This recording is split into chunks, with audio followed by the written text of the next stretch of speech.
ناظرین السلام علیکم۔ ماہ مبارک کی خصوصی پیشکش شہر اللہ کے ساتھ ہم مسلسل آپ کی خدمت میں حاضر ہیں۔ آج پھر ہمارے ساتھ کل کی طرح سے موجود ہیں حجت الاسلام والمسلمین مولانا سید تہذیب الحسن رضوی صاحب قبلہ۔ ناظرین، اب ہم دھیرے دھیرے اہل بیت کے ایام کی طرف بڑھ رہے ہیں۔ جناب ختیجہ کا ذکر ہونا ہے، امام حسن علیہ السلام کا ذکر ہونا ہے، امیر المومنین کا ذکر ہونا ہے۔ یہ شہر اللہ تو ہے، ماہ مبارک کو جو خصوصیات حاصل ہیں اس کے بارے میں مسلسل گفتگو ہو رہی ہے، مگر عجیب و غریب چیز ہے کہ خداوند عالم نے ہر کمال کی چیز کو اہل بیت علیہ السلام سے وابستہ کر لیا ہے۔ جیسا کہ ہم جانتے ہیں اور مسلسل ذکر ہوتا ہے کہ قرآن مجید نازل تو ہوا تھا جناب رسالت مآب صلی اللہ علیہ وآلہ وسلم پر، مگر یہ ایک مسلسل قصیدہ ہے اہل بیت علیہ السلام کی شان میں۔ اسی طریقے سے آج ایک بہت چھوٹی سی آیت جس کی ہم مسلسل تلاوت کرتے ہیں، سورہ اللہ میں ابتدائی آیتیں، بسم اللہ الرحمن الرحیم، انا انزلناہ فی لیلۃ القدر وما ادراک ما لیلۃ القدر۔ اللہ پھر کہتا ہے لیلۃ القدر۔ ہم جب جناب سیدہ کا غم مناتے ہیں تو اس میں ہمارے علماء اس کا بارہا ذکر کرتے ہیں کہ لیلۃ القدر سے مراد شہزادی کونین ہے۔ تو ظاہر ہے کہ یہ پورا ماہ مبارک اگر ایک طرف اللہ کا مہینہ ہے تو دوسری طرف وہ رات کہ جس کا قصیدہ پڑھتا ہوا خداوند عالم نظر آتا ہے، وہ رات کوئی اور نہیں، ہماری اور آپ کی شہزادی دو عالم ہے۔ آج مولانا سے یہیں سے گفتگو کا آغاز کرتے ہیں۔ جناب السلام علیکم۔ وعلیکم السلام ورحمۃ اللہ وبرکاتہ۔ ہر آیت کی کوئی نہ کوئی شان نزول ہوتی ہے۔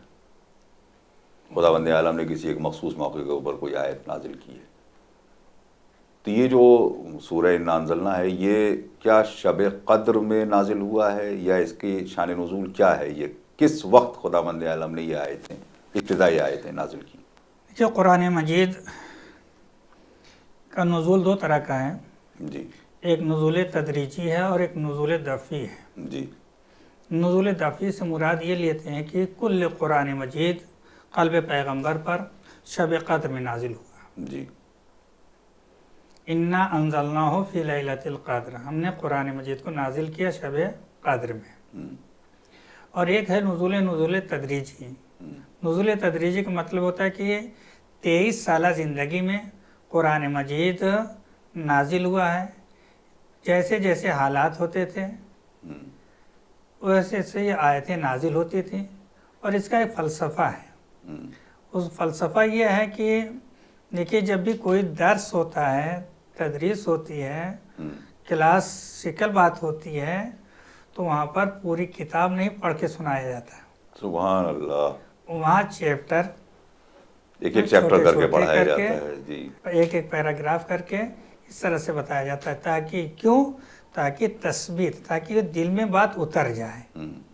یہ حال قرآن مجید کے تدریجی نزول کا کہ قرآن کی آیتیں آہستہ آہستہ نازل ہوئیں تاکہ یہ لوگوں کے دلوں میں اترتی جائیں، اور یہ ایک طرح سے گویا پیغمبر کے لیے تقویت کا اور اصحاب کے لیے تقویت کا سبب بنے۔ کیونکہ جب کوئی پریشانی آتی تھی، کوئی حالات خراب ہوتے تھے، فوراً ایک آیت نازل ہو کے اس پریشانی کو دور کر دیتی تھی اور وہ ان کے پشپناہی بنتی تھی۔ سبحان اللہ۔ یہ تو تدریجی نزول کے لیے ہے۔ یہ سورہ جسے سورہ انا انزلنا ہے، اس کے سلسلے میں جو میں نے مطالعہ کیا اور دیکھا، تو اسی کتاب میں تہذیب الاحکام میں جو شیخ طوسی کی کتاب ہے فضل قرآن کے حوالے سے، اس میں نے یہ دیکھا کہ پیغمبر اکرم صلی اللہ علیہ وسلم کے سلسلے میں کہ آپ نے خواب دیکھا۔ یہ خواب جو ہے وہ راوی جو ہے علی ابن عیسیٰ القمات انہوں نے اپنے چچا سے نقل کیا ہے اور انہوں نے چھٹے امام سے نقل کی بات. وہ فرماتے ہیں کہ پیغمبر اکرم صلی اللہ علیہ وسلم نے خواب میں دیکھا کہ بنی امیہ ان کے منبر پر ان کے بعد چڑھ رہے ہیں اور لوگوں کو گمراہ کر رہے ہیں. یصعدون منبرہ من بعدہ ویضلون الناس عن الصراط القہقری. تو وہ منبر پہ جا رہے ہیں اور لوگوں کو گمراہ کر رہے ہیں. پیغمبر کو جو دلہرا کہا جاتا ہے اور پیغمبر کو جو بات ستا رہی ہے وہ یہ کہ ان کے بعد ایسے لوگ منبر پر آ جائیں گے جو قوم کو ہدایت کرنے کے بجائے قوم کو گمراہ کریں گے. جی. تو منبر کا ایک تقدس ہے.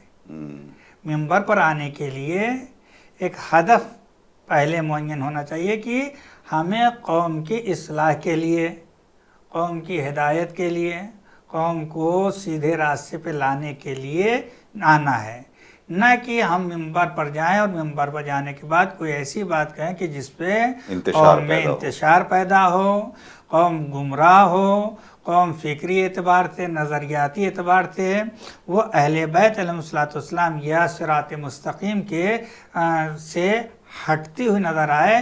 تو ہمیں اس بات کا خیال کہ اگر ایسا کرتے ہیں تو پیغمبر کو بڑی تکلیف ہوگی. فَأَصْبَحَ كَئِيبًا حَزِينًا. پیغمبر نے جب یہ دیکھا تو صبح جب ہوئی تو آپ بڑے رنجیدہ تھے، ملول تھے. جب رنجیدہ ملول تھے، دیکھیے سب کچھ گوارا ہے پروردگار کو، لیکن یہ گوارا نہیں کہ پیغمبر رنجیدہ ہو جائیں. سبحان اللہ. فوراً ہی حبط علیہ جبریل امین، فوراً ادھر سے جبریل امین نازل ہو گئے. فقال یا رسول اللہ ما لی اراک کئیبا وحزینا. یا رسول اللہ مجھے کیا ہوگا کہ میں آپ کو رنجیدہ و پریشان دیکھ رہا ہوں. فقال یا جبریل انی رأیت بنی امیہ فی لیلتی ہذہ. میں نے اسی رات میں دیکھا ہے بنو امیہ کو کہ یصعدون منبر من بعدی، کہ میرے منبر پر وہ میرے بعد چڑھ رہے ہیں. وَيَضُلُّونَ النَّاسَ عَنِ الصِّرَاطِ الْقَيْقَرِ. اور یہ لوگ گمراہ کر رہے ہیں لوگوں کو صراط مستقیم سے کیا گمراہ کر رہے ہیں. فَقَالَ وَالَّذِي بَعَثَكَ بِالْحَقِّ إِنَّ هَذَا شَيْءٌ مَا اطَّلَعْتَ عَلَيْهِ ثُمَّ أَرَجَ إِلَى السَّمَاءِ فَلَمْ يَلْبِثْ إِن نَزَلَ عَلَيْهِ بِآيَةٍ مِنَ الْقُرْآنِ يُؤَنِّسُ بِهَا قال افرأيت ان متعناهم سنين ثم جاءهم ما كانوا يوعدون ما اغنى عنهم ما كانوا يمتعون. سورہ شعراء کی 205 نمبر یہ آیت کریمہ ہے. یہ آیت لے کے نازل ہوتے ہیں. جبریل امین فرماتے ہیں کہ اللہ نے آپ کو مبعوث برحق کیا ہے. یہ وہ چیز ہے کہ جس سے میں ابھی مطلع ہوا ہوں. ثم ارجع، پھر آپ گئے. کہاں گئے؟ آسمان پہ گئے. تھوڑی دیر ہوئی. فلم یلبس، زیادہ ٹائم نہیں لگا، فوراً وہ نازل ہوئے ایک آیت قرآنی کے ساتھ، اس کے ذریعے سے پیغمبر کو تسکین دینے کے لیے، سکون پہنچانے کے لیے. اور یہ آیت پڑھی. کیا دیکھا نہیں آپ نے کہ ان کو اللہ نے کچھ سال کے لیے مال و متاع عطا کیا تھا. پھر اس کے بعد جب وہ وقت آ گیا جو وعدہ تھا، وہ مال و متاع ان کو فائدہ نہیں پہنچا سکا. یہ اگر چند دن کے لیے، گویا یہ کہ آپ گھبرائیے نہیں، یہ کوئی دائمی نہیں ہے. اگر یہ آ بھی جاتے ہیں تو زیادہ دن ان کا ٹائم زیادہ نہیں لگنے والا ہے، جلدی ہی ختم ہو جائیں گے، جلدی ختم ہو جائیں گے. وَأَنزَلَ عَلَيْهِ، اور اس وقت نازل ہوئی آپ کے اوپر یہ آیت کریمہ کیا؟ اِنَّا أَنزَلْنَاهُ فِي لَيْلَةِ الْقَدْرِ وَمَا أَدْرَاكَ مَا لَيْلَةُ الْقَدْرِ. سبحان اللہ، سبحان. ہم نے قرآن مجید کو نازل کیا ہے لیلۃ القدر میں، شب قدر میں. وَمَا أَدْرَاكَ مَا لَيْلَةُ الْقَدْرِ. تمہیں کیا معلوم کہ لیلۃ القدر کیا ہے؟ لیلۃ القدر خیر من الف شہر. یہ لیلۃ القدر 1000 مہینے سے بہتر ہے. جب 1000 مہینے سے جعل اللہ لیلۃ القدر صلی اللہ علیہ وسلم خیر من الف شہر. یہ ایک رات کو اللہ نے پیغمبر کے لیے قرار دیا کہ یہ رات جو ہے وہ بہتر ہے اس 1000 مہینے سے کہ جس میں بنو امیہ لعنت اللہ علیہم حاکم رہے ہیں۔ اللہ یہ 1000 اللہ اگر ان کی حکومت رہی ہے تو یہ ایک رات جو ہے اس پر بھاری ہے۔ کون سی رات؟ جسے شب قدر کہا گیا ہے۔ اب یہ عنوان کیسے سمجھے؟ دیکھیے، سکون، پیغمبر کو جب بھی کوئی تکلیف ہوتی تھی اس طرح سے دشمنوں کی جانب سے، اس طرح سے کوئی بات اگر پریشان کرتی تھی، فوراً جبریل امین نازل ہوتے تھے کوئی نہ کوئی وحی لے کے اور کوئی نہ کوئی آیت لے کے، جس سے پیغمبر کو سکون مل جاتا تھا۔ جیسے پیغمبر اکرم صلی اللہ علیہ وسلم کے بیٹے عبداللہ کا جب انتقال ہو گیا اور یہ پتہ چل گیا، دشمنوں نے تانا دینا شروع کر دیا کیا کہ اب یہ ابتر ہیں، ان کی نسل ختم ہو جائے گی، ان کا پیغام، ان کا دین، ان کی شریعت، ان کے نظریات، یہ اسلام اب یہ اسی دائرے میں رہ کے ختم ہو جائے گا، آگے بڑھے گا نہیں۔ کیوں؟ اس لیے کہ کوئی آگے لے جانے والا نہیں ہے۔ اور یہ آیت کریمہ نازل ہوئی، سورہ نازل ہوئی، اِنَّا أَعْطَيْنَاكَ الْكَوْثَرَ، ہم نے آپ کو کوثر عطا کیا۔ کوثر سے مراد کیا ہے؟ نسل کثیر۔ بتائیے نسل کثیر کس سے چلی؟ جناب سیدہ سے۔ سبحان اللہ، سبحان اللہ۔ جناب سیدہ سے، فاطمہ الزہرا سلام اللہ علیہا سے۔ یہ جناب فاطمہ الزہرا سلام اللہ علیہا کو، جیسا کہ ابھی آپ نے شروع میں کہا تھا کہ ان کو ایک تعبیر سے لیلۃ القدر بھی کہا جاتا ہے۔ کون جان سکتا ہے جناب سیدہ کی عظمت اور منزلت کو؟ وہ خاتون ہیں جن کے لیے ائمہ کہتے ہیں کہ یہ ہمارے لیے، ہم حجت ہیں سب پر اور ہمارے لیے حجت سیدہ ہے۔ سبحان اللہ، سبحان اللہ۔ یہ باعظمت خاتون ہیں۔ اور دیکھیں یہ ایک رات کو دیکھیے کتنی بھاری ہوئی کہ 11 فرزند آپ کے جو معصوم، جو دین کی حفاظت کرنے والے، دین کی محافظت کرنے والے، اور جن کے ذریعے سے دین آج باقی ہے، آج نسل کثیر جن کی وجہ سے آج یہ دنیا باقی ہے، دنیا باقی ہے، دین باقی ہے، شریعت باقی ہے، نام پیغمبر باقی ہے، قرآن باقی ہے۔ ورنہ تو یہ بنو امیہ کا یہی تو مقصد تھا کہ مٹانا۔ کیا کہنا ہے، واہ واہ واہ واہ۔ لیکن یہ بچا کیسے؟ جناب نسل سیدہ سے، نسل سیدہ سے۔ تو یہ ہے ممبر پر، دیکھیے ایسے ویسے کو ممبر پر نہیں آنا چاہیے۔ عجب منزل ہے، ایک مصلی پہ جو نماز خاموشی کے ساتھ پڑھانے والا ایک پیش نماز ہے، اس کے بارے میں ہم ساری تحقیق کرتے ہیں، عالم ہے یا نہیں، قرأت صحیح ہے یا نہیں، مسائل سے آشنا ہے یا نہیں، اور پھر یہ طہارت کے سلسلے میں، پاکیزگی کے سلسلے میں سب کچھ سوال کرتے ہیں۔ بھائی وہ تو اپنی نماز پڑھ رہا ہے، وہ نماز پڑھ کے چلا جائے گا، جو پیچھے کھڑے ہوئے ہیں وہ اگر اقتداء کریں گے تو ٹھیک ہے، نہیں اقتداء کریں گے تب بھی کچھ ہونے والا تو نہیں۔ لیکن پھر بھی ایک چند سیکنڈ کے لیے جو پیش نماز امام بنتا ہے اس کے بارے میں اتنی تحقیق کرتے ہیں، جو اپنا اعمال انجام دے رہا ہے۔ لیکن یہ جو ممبر پر رہا ہے وہ فکر کو، نظریے کو، واہ واہ واہ واہ، فکر و نظریہ دے رہا ہے۔ بتائیے اگر غلط نظریہ دے گیا، غلط فکر دے گیا تو اعمال تو فکر کے تابع ہوتے ہیں۔ اعمال جو جنم لیتے ہیں کس کی وجہ سے؟ جیسے خیالات ہوں گے، جیسے نظریات ہوتے ہیں، ویسے ہی ایمان اس لیے پہلے رکھا گیا ہے کہ ایمان پھر عمل صالح۔ تو جب ایمان ہے، فکر ہے، نظریہ ہے، تو اس کے نظریے کی روشنی میں اعمال کو انجام دینا۔ تو خطیب جو ممبر پر آتا ہے وہ نظریہ اور فکر دیتا ہے۔ لہذا ہماری تحقیق جو ہے اگر امام کے بارے میں ہے تو خطیب کے بارے میں بدرجہ اولا ہونی چاہیے۔ اور پیغمبر کے جو پریشانی ہے وہ یہ کہ ایسے خطیب نہ آنے پائیں کہ جو لوگ صراط مستقیم سے گمراہ کریں۔ سبحان اللہ، سبحان اللہ۔ تو یہ ہے شب قدر سے تعلق، جو ذرا سے 2-3 باتیں اس میں ہیں کہ جناب ابو بصیر نے امام سے روایت کی ہے، چھٹے امام سے، تو آپ نے فرمایا یا ابا محمد، یا ابا محمد ابو بصیر کی کنیت ہے۔ آپ فرماتے ہیں کہ یکتب وفد الحاج فی لیلۃ القدر، شب قدر میں حاجیوں کے قافلے کا نام لکھا جاتا ہے، جو لوگ حج کرنے والے ہوتے ہیں ان کا نام تحریر کیا جاتا ہے۔ والمنایا والبلایا، موت اور بلائیں سب لکھی جاتی ہیں۔ والارزاق، اور رزق، تقسیم رزق بھی ہوتا ہے، اسی میں لکھا جاتا ہے۔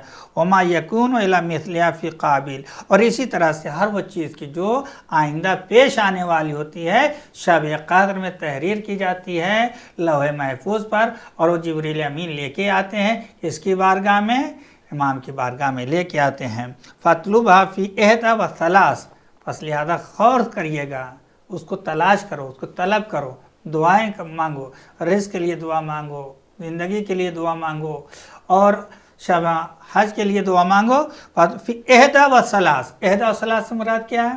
إِحْدَى وَثَلَاث یعنی شب 21 اور شب 23، یعنی 3 راتیں ہیں، لیکن اس میں خاص طور سے 2 راتوں کے لیے کہا کیا، حالانکہ ائمہ نے طے نہیں کیا ہے کہ شب قدر ایک ہی رات ہے، لیکن 2 بتائی ہیں۔ 2 بتائی ہیں 3، شب 19، شب 21 اور شب 23 ہے، تاکہ ہم اس للک میں رہیں، طلب کرنے میں وہ رغبت ہمارے اندر زیادہ سے زیادہ پیدا ہو کہ ہم 21 بھی احیا کر لیں، 23 بھی احیا کر لیں، تاکہ وہ چیزیں کہ جو عطا ہونے والی ہیں وہ حاصل کر سکیں۔ اب جب رسول اللہ صلی اللہ علیہ وآلہ وسلم سے ہم خانوادے کی طرف آئی چکے ہیں، بیٹی کا ذکر ہو گیا، تو 2 ذکر بڑے اہم ہیں، اور ظاہر ہے کہ خداوند عالم نے بھی چاہا ہے کہ ماہ مبارک میں، ماہ صیام میں ان 2 شخصیتوں کا بھی ذکر ہو۔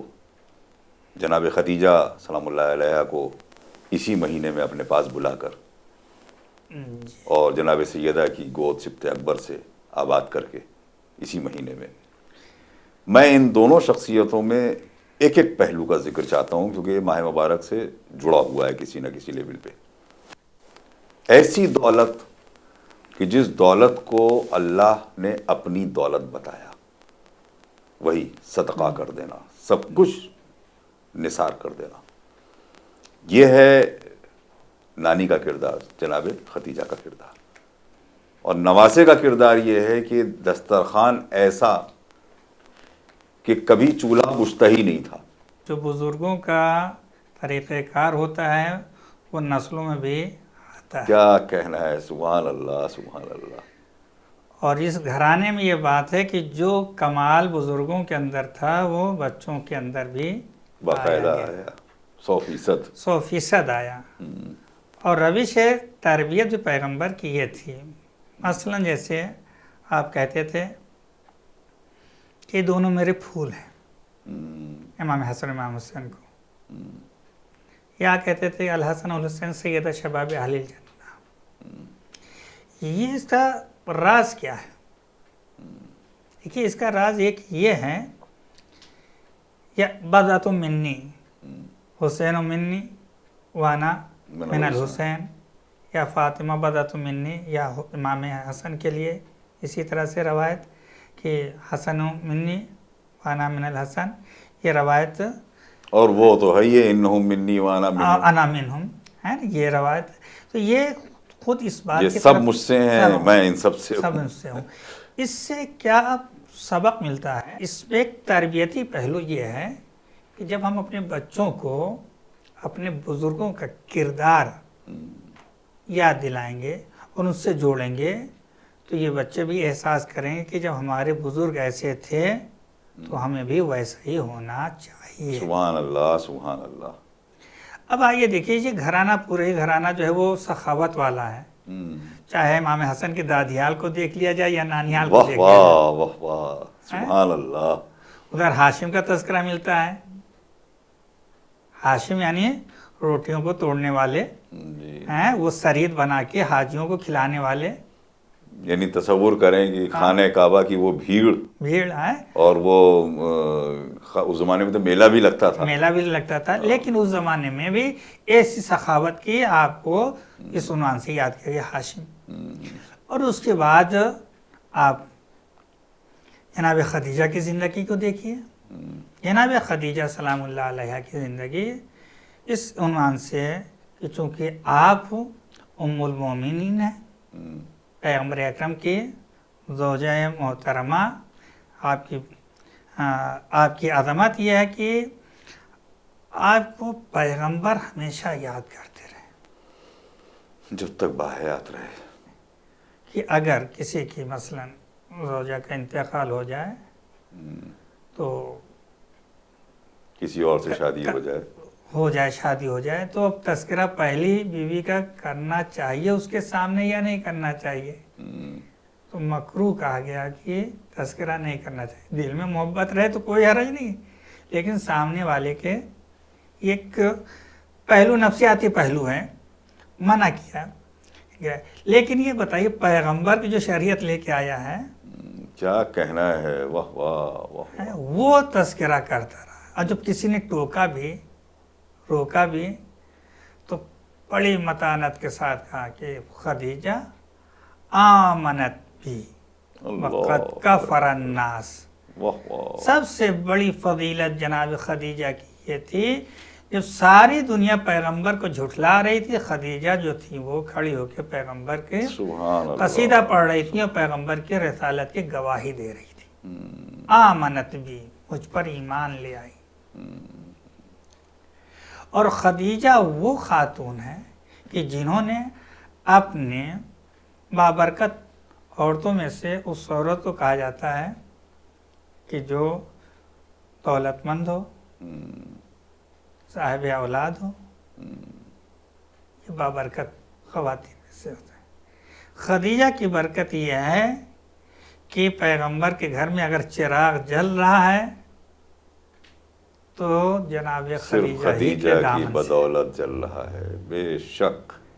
اور جناب خدیجہ کے جو بھی ایک خاتون تھی ہوتے ہوئے اتنی بڑی تاجر تھیں کہ روایت میں ملتا ہے کہ 1000 اونٹ آپ کے تھے جو حمل و نقل کا کام، سامان کو لانے لے جانے کا، جسے ٹرانسپورٹ کا کام انجام دیتے تھے.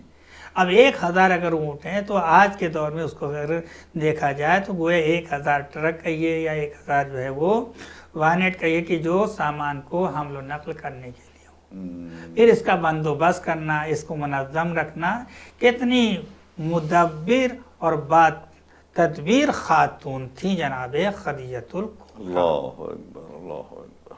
لیکن جب پیغمبر کے گھر میں آئیں آپ تو آپ نے پیغمبر کے گھر میں آنے کے بعد پیغمبر کی مکمل حمایت کی، یہاں تک کہ اپنی دولت کو آپ نے اسلام اور مسلمین کے اوپر نثار کیا اور صرف کیا. کہیں سے بھی تاریخ میں یہ نہیں ملتا ہے کہ جناب خدیجہ نے پیغمبر سے یہ کہا ہو کہ ہم آپ کے گھر میں آ کے اور آپ کے سب دولت ہماری ختم ہو گئی. پیغمبر کے لیے ایک معین اور مددگار ثابت ہوئے. ایک خدیجہ تھی اور ایک ابو طالب تھے. یہ دو شخصیتیں تھیں جو پیغمبر کے لیے نہایت ہی مضبوط رکن اور ستون تھے. لہذا آپ تاریخ میں پڑھیے گا جب دونوں حضرات کا انتقال ہو جاتا ہے تو پیغمبر نے اس سال کو عام الحزن قرار دیا. تو یہ ہے جناب خدیجۃ الکبریٰ کی عظمت اور شخصیت. یہ ملکۃ العرب ہے، یہ ام المومنین ہے. قرآن مجید نے ان کی عظمت کا اعلان کیا ہے. ام الائمہ ہے، ام الائمہ ہے. ظاہر بات ہے جناب سیدہ آپ کی بیٹی ہیں اور جناب سیدہ سے آپ کا یہ تذکرہ ہے، ائمہ کی نسل چلیے. تو آپ جناب خدیجہ کی اس عنوان سے، اور خود قرآن مجید نے جیسا کہ اعلان کیا پیغمبر کہ ہم نے آپ کو غنی نہیں کیا، دولت مند کیسے کیا پیغمبر کو. یہ جناب خدیجۃ الکبریٰ کی عظمت اور شخصیت ہے، بابرکت خاتون. اور اسی سے آپ دیکھیں چونکہ جیسے بھی بزرگوں کا کردار ہوتا ہے، ایثار، فداکاری، مال کو لوگوں کی خدمت میں پیش کرنا اور لوگوں کی ضرورتوں کو پورا کرنا، اسی طرح سے آپ دیکھیے امام حسن علیہ السلام کہ آپ کا دسترخوان بھی کس قدر مشہور معروف ہے. آپ نے کئی دفعہ تو اپنی نصف دولت جو ہے وہ راہ خدا میں صرف کر دی. اللہ اکبر. 25 حج آپ نے پاپیادہ کیے، سواری ساتھ تھی. اس کا ایک فلسفہ ہے. دیکھیے اگر کسی کے پاس سواری نہ ہو، وسائل نہ ہوں اور اگر بہت پیدل اچھی چل بات رہا ہے، سبحان اللہ، بہت اچھی بات ہے۔ پیدل چل رہا ہے تو وہ کمال نہیں ہے، زحمت تو دے رہا پیدل چلنے میں، لیکن یہ پیدل جو حج آپ نے کیا اپنی سواری کے ساتھ، مدینے سے مکے مدینے سے جانا مکے جانا، تقریباً پیدل 450 گئے، کلومیٹر، پیدل گئے، اور ایک دو دفعہ نہیں بلکہ 25 دفعہ آپ نے، پیادہ کرنا، اور سواری آپ کے ساتھ تھی، یعنی سواری کا ہونا بھی ضروری ہے۔ سوال یہ ہے کہ آیا سواری کے ساتھ چلنا چاہیے یا پیدل چلنا چاہیے؟ تو روایات میں کہ سواری کے ساتھ جانا بہتر ہے، سواری پہ چلنا افضل ہے، لیکن پھر یہ امام پیدل کیوں جا رہے ہیں؟ تو امام کہہ رہے ہیں کہ افضلیت میرے ساتھ ہے، میں سواری کو ساتھ لے کے چل رہا ہوں، ایسا نہیں کہ میں سواری کے لائق نہیں ہوں یا میرے پاس سواری نہیں ہے، نہیں، میں سواری استعمال کر سکتا ہوں، لیکن اس کے باوجود بھی میں سواری کو اپنے ساتھ رکھتے ہوئے بھی پیادہ کر رہا ہوں۔ یہ ہے فضیلت سواری کے یعنی ساتھ، محبت اور جی، اللہ سے قربت کی قربت، انتہا۔ جی، انتہا، اللہ اللہ اکبر۔ اکبر۔ یہ ہے امام حسن علیہ السلام۔ اور دیکھیے امام حسن علیہ السلام کی شجاعت اور بہادری، اب جب بات آئی ہے تو اس میں آپ ذرا سا دیکھتے جائیے کہ امام حسن کتنے شجاع اور کتنے بہادر تھے۔ جنگ جمل میں امام حسن اور امام حسین اس منزل تک پہنچ گئے جہاں پہنچنا جہاں چاہیے پر تھا، کسی کو وہم و گمان میں نہیں تھا کہ یہاں کوئی پہنچ پائے گا۔ یہ تدبیر تھی مولائے کائنات کی، یہ سیاست تھی مولائے کائنات کی کہ کسی طرح سے اس ناقے تک پہنچ جاؤ، ناقہ ہمارے قبضے میں آ جائے، ورنہ یہی ناقے کو ہمارے خلاف جو ہے وہ کیا ہے، پروپیگنڈا کیا جائے گا۔ اور جب محفوظ کر لیا اور حفاظت کے ساتھ جب مولائے کائنات نے بھیج دیا تو مدینے میں جیسے ہی پہنچے سب نے یہ اعتراض کیا کہ علی نے ام المومنین کو مردوں کے ساتھ بھیج دیا۔ جیسے ہی یہ آواز بلند ہوئی فوراً وہ لشکر جو 500 کا تھا، اس لشکر نے اپنے لباس کو ہٹا کے بتایا کہ دیکھو ہم مرد نہیں ہیں بلکہ خاتون ہیں، علی نے ہمیں بھیجا ہے۔ صرف مرد میں کون تھے؟ جناب محمد ابن ابی بکر تھے، جو بھائی تھے۔ سیاست امام حسن کی شجاعت اور بہادری دیکھیے کہ کہاں پر پہنچ، ایسے جب تیر چل رہے ہیں مہر، اور محمد حنفیہ جو علمدار لشکر ہیں، جو بڑے بہادر ہیں، جن کے بارے میں امام نے فرمایا کہ تزول الجبال ولا تزل، پہاڑ اپنی جہاں چھوڑ دیں لیکن تم اپنی جہاں پہ ثابت قدم رہنا، لیکن وہ تلوار بارش کو دیکھتے ہوئے، تیروں کی بارش کو دیکھتے ہوئے ٹھہر گئے، رک گئے۔ تو آپ نے ایک جملہ کہا کہ تمہیں یہ نانیال سے ملا ہے، لیکن امام حسن وہی جناب ختیجہ کا بیٹا، جناب سیدہ کا بیٹا ہے۔ جی، اب یہاں پر بہت اچھا جوڑ ہے، سبحان اللہ۔ کیسے امام حسن، اور اتنی شجاعت کے بعد، جب مولائے کائنات کے بعد جب صلح اور مصالحت، جس کو ترک ہدنہ کہا جاتا ہے، ہدنہ کا کہنا مطلب ہوتا ہے کہ میدان جنگ میں جو معاہدہ ہوتا ہے اسے ہدنہ کہا جاتا ہے، یہ ایک صلح گویا ہوتی ہے، جنگ بندی ہوئی۔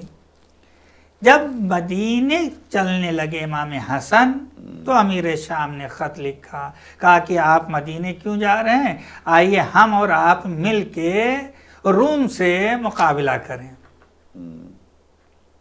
تو امام حسن نے کیا خط میں جواب دیا، کہا کہ ترکت القتال وہو لی حلال، میں نے تجھ سے جنگ کرنے کو ترک کیا جبکہ یہ میرے لیے جائز اور حلال تھا۔ سبحان اللہ، سبحان اللہ، واہ واہ واہ واہ۔ لیکن کس لیے؟ امت کی حفاظت کے لیے۔ یہ امام حسن علیہ السلام کا جواب کیا بتا رہا؟ کہ آپ بزدل تھے معاذ اللہ، آپ کمزور تھے معاذ اللہ؟ نہیں، ایک مصلحت تھی، اس مصلحت کے پیش نظر آپ نے یہ فیصلہ کیا۔ امام حسن کی سخاوت اور امام حسن کی شجاعت شجاعت اور بہادری اپنی یہاں پہ مسلم ہے، چونکہ آپ فرزند رسول ہیں۔ یہی امام مولا کائنات نے فرمایا تھا محمد حنفیہ سے، یہ کہتے ہوئے بیٹا آخر میں سمجھاتے ہوئے کہ تم میرے فرزند ہو اور یہ رسول کے فرزند۔ سبحان اللہ۔ ناظرین، بہترین بیان، اور یہ آمادگی کے لیے آپ کو تیار کرنا تھا کہ ہم جناب خدیجہ کا ذکر کر سکیں اور امام حسن علیہ السلام کی خوشیوں تک پہنچ سکیں۔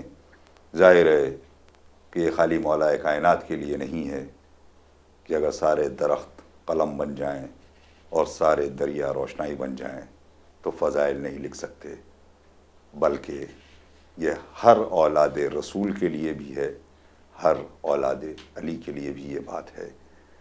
اسی لیے تو پیغمبر اسلام صلی اللہ علیہ وآلہ وسلم نے کہا تھا انہم منی وانا منہم۔ وہ شہر علم، علی باب العلم، اور اس باب العلم تک پہنچنے کے لیے 11 دروازے اور ہیں، اسی کے پہلے دروازے کا نام ہے امام حسن مجتبیٰ علیہ السلام۔ ناظرین، آپ سے اجازت چاہتے ہیں، اگلی نشستوں میں ہم فضائل اہل بیت علیہ السلام کے ساتھ آپ کی خدمت میں پھر حاضر ہوں گے۔ خدا حافظ و ناصر، والسلام علیکم ورحمۃ اللہ۔